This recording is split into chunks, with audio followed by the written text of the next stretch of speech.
আমি আজকে বানাবো শস্য দিয়ে মাছের ঝোল। পেঁয়াজ, রসুন, কাঁচামরিচ, আদা, আলু, শস্য এগুলো আমি পেস্ট করে নেব।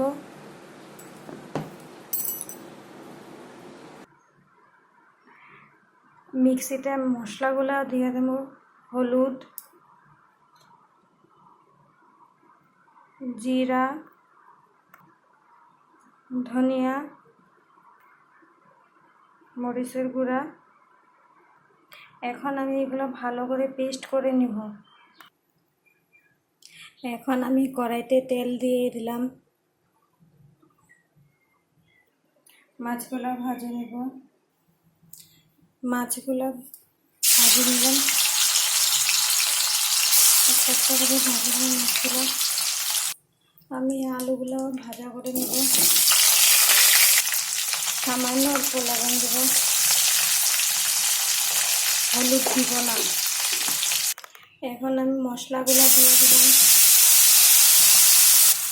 ওগুলো নাড়ে নেব।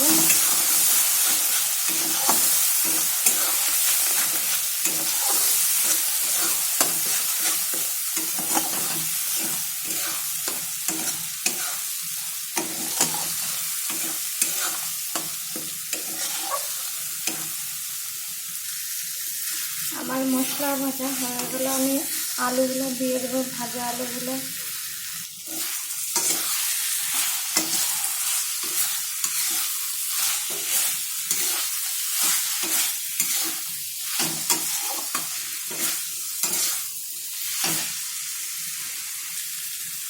সামান্য অল্প জল দিয়ে দেবো।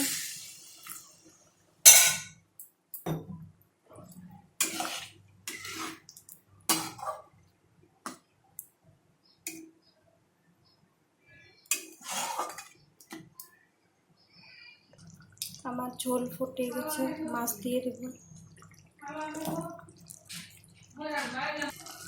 হয়ে গেছে আমার মাছের সবজি। দেখো বন্ধুরা, টাটা, বাই বাই, সবাই ভালো থাকো। আমি এখন নামিয়ে নেব।